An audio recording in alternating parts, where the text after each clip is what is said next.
बिस्मिल्लाहिर्रहमानिर्रहीम। अस्सलाम वालेकुम। तो आज मैं 8 से 9 साल की बच्ची के लिए प्लाज़ो पैंट कटिंग करना बताऊंगी। तो यहाँ पर मेरे पास 1.5 मीटर फैब्रिक है और इसको मैंने 4 फोल्ड में रखा हुआ है। तो ये कम फैब्रिक में भी आप इजीली घेर वाला प्लाज़ो कटिंग कर सकती हैं। तो इसकी अगर मैं लेंथ आपको सबसे पहले दिखाती हूँ, तो यहाँ पर 28.5 है और ये लेंथ कम है, तो मुझे 30 के ऊपर तैयार करना है। तो 28.5 है, 1.5 इंच में जो है इसके ऊपर बेल्ट में लगाऊंगी इलास्टिक के लिए। तो अब इसको मैं इस तरीके से थोड़ा आड़ा फोल्ड करूँगी। तो आपने चौड़ाई वाले हिस्से को उतना रखना है जितना आपको घेर चाहिए, और फिर ऊपर वाले हिस्से को भी आपने मेजरमेंट कर लेनी है कि उसमें आपका हिप का साइज़ निकल जाए। तो इस तरीके से आपने इसको फोल्ड करना है। तो यहाँ पर मैं अभी आपको दिखा देती हूँ ये इसके बॉटम का कितना घेर है। तो यहाँ पर ये 14.5 इंच है, तो मैं इसको 13.5 करूँगी, 1 इंच कम कर दिया है। और उसके बाद सिंपल इसकी कटिंग करूँगी। तो आपने भी इसी तरीके से फोल्ड करके पहले मेजरमेंट देख लेनी है कितनी आपके पास आ रही है और कितनी आपको चाहिए। बस सिंपल इस तरीके से आपने इसको सेंटर में से एक पीस की कटिंग कर लेनी है। कटिंग करने के बाद ऊपर वाले 2 पार्ट आपने हटाने हैं और ये जो नीचे वाला पार्ट है इसको आपने ऐसे पलट के रखना है कि आड़ी वाली साइड बाहर की तरफ चली जाए, और जो मेरी वाली साइड है वो सीधी तरफ है, और जो 2 ऊपर के पीस कटिंग किए हैं वो भी सीधी साइड को ऐसे मिलाते हुए रख दिए हैं। अब हमने कमर की मेजरमेंट लेनी है, तो उसके लिए जितनी आपके हिप का साइज़ है उसको आपने 4 में डिवाइड करना है। तो यहाँ पर मेरे पास हिप का साइज़ 28 था। 28 को 4 से डिवाइड करेंगे तो आ जाएगा 7 इंच, और 7 में 2 इंच प्लस करेंगे तो आएगा 9। तो फिर आपने शुरू में 1 इंच का मार्जिन रखना है। मार्जिन छोड़ने के बाद जो ये 9 इंच आ रहा है हिप का साइज़, यानी कि 4 से डिवाइड किया था 28 को तो 7 आया था, 2 इंच और प्लस करके 9 आ गया। तो आपको भी किसी भी साइज़ में इसी तरीके से ही मेजरमेंट लेनी है। जितना भी हिप का साइज़ है उसको आपने 4 से डिवाइड करना है, फिर जो मार्जिन आए उसमें आपने 2 इंच प्लस कर देना है। अब यहाँ पे हमने आसन की मेजरमेंट लेनी है। तो आसन की मेजरमेंट के लिए भी मैंने हिप के साइज़ से ही मेजरमेंट रखनी है, और इसमें ऊपर बेल्ट भी लगेगा। तो 7 इंच 28 को से 4 से डिवाइड किया था 7 इंच, और आसन में अब मैंने 3 इंच लूजिंग रखनी है। कमर के लिए 2 इंच रखी थी और आसन के लिए 3 इंच। तो ये किसी भी साइज़ में आपने इसी तरीके से रखना है। और फिर 3 इंच इसमें लूजिंग के ऐड करने के बाद आ गया था 10, लेकिन मैं 10.5 के ऊपर मार्क कर रही हूँ, आधा इंच। जब ये ऊपर बेल्ट लगाऊंगी तो उसकी सिलाई में चला जाएगा, ये यहाँ पे आधा इंच सिलाई में जाएगा। तो ये मैंने इंची टेप को ऊपर से 2 इंच बढ़ता हुआ रखा है, और फिर मैंने आसन का मार्क किया है, यानी कि 2 इंच बढ़ता हुआ मैं बेल्ट लगाऊंगी। और सिंपल इस तरीके से आपने हल्की सी आसन की शेप दे देनी है। और शेप देने के बाद ये जो हमने 1 इंच का स्टार्ट में मार्क किया था, फिर आपने उस 1 इंच को ये बॉटम तक ऐसे तिरछा मिला देना है। और आपने इसी तरीके से ही मेजरमेंट रखनी है। किसी भी साइज़ में आपको प्लाज़ो पैंट प्लाज़ो तैयार करना है, तो इसी तरीके से आप मेजरमेंट रखेंगी तो वो बिल्कुल परफेक्ट बनेगा। सिंपल अब हमने इसकी कटिंग करनी है। अब ये जो मार्क किया है, मार्क से आपने यहाँ से आधा इंच हटाते हुए कट कर लेना है।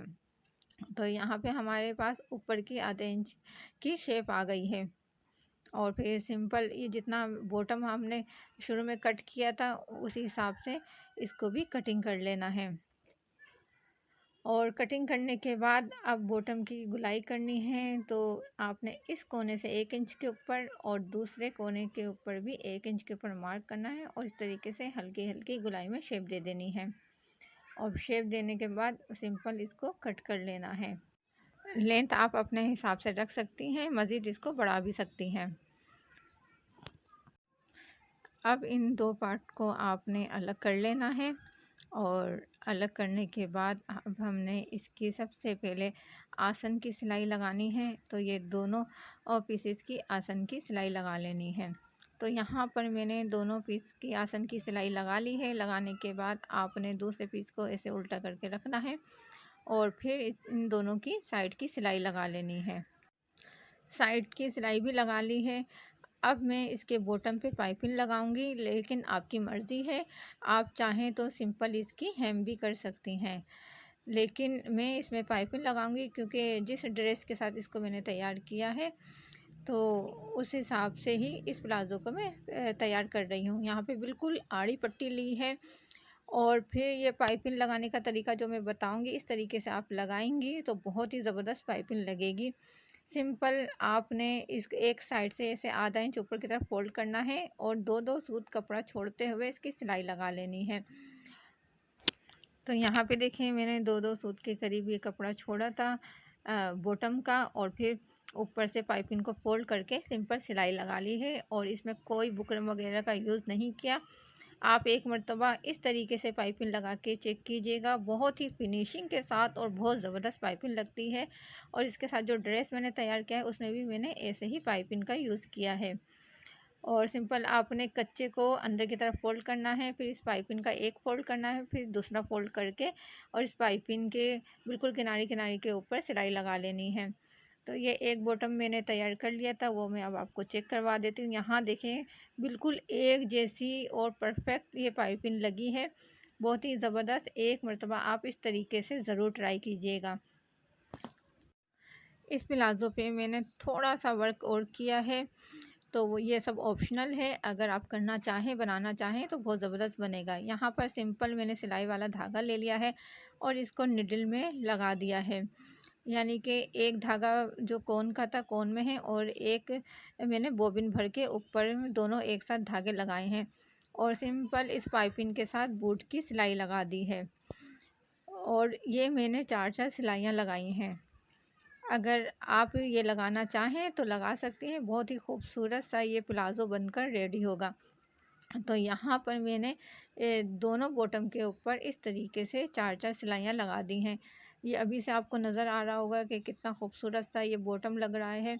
अगर आप हल्की फुल्की सी इस तरीके से डिज़ाइनिंग कर लेंगी तो आपके ड्रेस को मज़ीद 4 चाँद लग सकते हैं।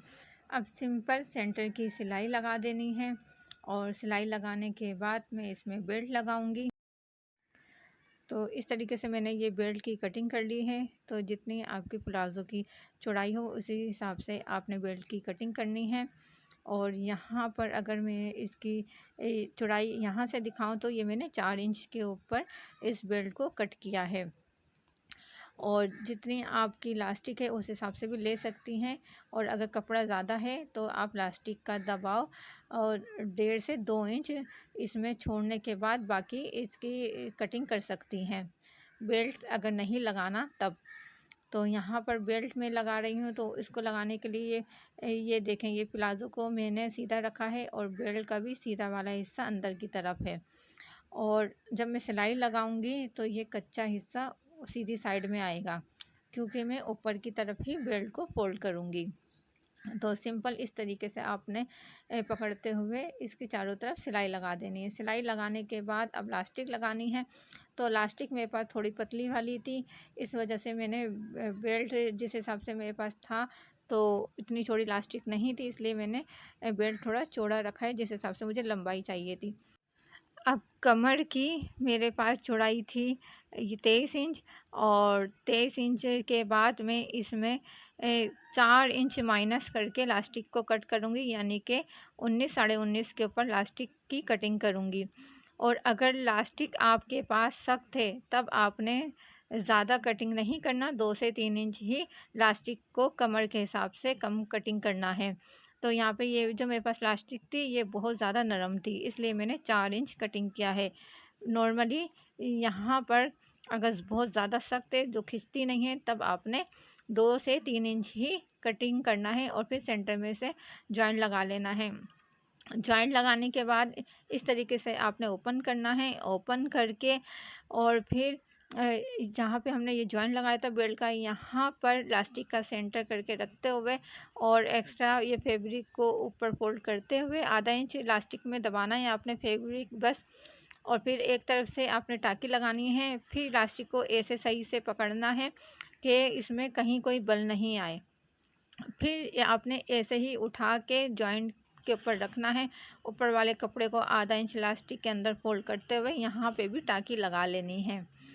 तो चलें अब मैं मशीन के ऊपर दिखाती हूँ। एक तरफ से ये मैंने टाँकी लगा ली थी, दूसरी तरफ से टाँकी लगाने के बाद आपने इस तरीके से घुमा लेना है और घुमाने के बाद इलास्टिक में आधा इंच कपड़ा अंदर की तरफ फोल्ड करते हुए और जो दूसरा आसन की तरफ हमने टाँकी लगाई थी वहाँ तक आपने पहले खींच के पकड़ना है और फिर आधा इंच कपड़ा अंदर की तरफ फोल्ड करते हुए इलास्टिक के किनारे किनारे के ऊपर और जो बेल्ट का कच्चा था उसको अंदर की तरफ दबाते हुए सिलाई लगा लेनी है। तो मैं इसी तरीके से इलास्टिक लगाती हूँ, ईज़ी लगती है। अगर आपको ये मुश्किल लगे तो सिंपल आपने नेफ़ा बनाना है और फिर इलास्टिक डाल के चुन्नटें सेट करके और सिंपल सिलाई लगा लेनी है। और अब मैंने ये सेंटर की सिलाई लगा ली है। तो चलें अब मैं इसका फ़ाइनल लुक दिखाती हूँ। तो यहाँ पे चेक करें, बहुत ही खूबसूरत सा ये प्लाज़ो पैंट बनकर रेडी हुआ है और पहना हुआ भी मैं आपको दिखा दूँगी कि ये कितना खूबसूरत लग रहा है ड्रेस के साथ। और इसकी जो फ़्रॉक मैंने तैयार की है वो पिछली वीडियो में आप विज़िट कर सकते हैं। बहुत खूबसूरत फ़्रॉक तैयार हुई है। मज़ीद अच्छी वीडियो आप लोगों के लिए लेके आती रहूँगी। उसके लिए चैनल को सब्सक्राइब कीजिए, वीडियो को लाइक और शेयर कीजिए। अपना बहुत सारा यहाँ पे इस ड्रेस का फ़ाइनल लुक भी चेक करें, कितना खूबसूरत लग रहा है। और अब मुझे दीजिए इजाज़त। अपना बहुत सारा ख़याल रखें। अल्लाह हाफ़िज़।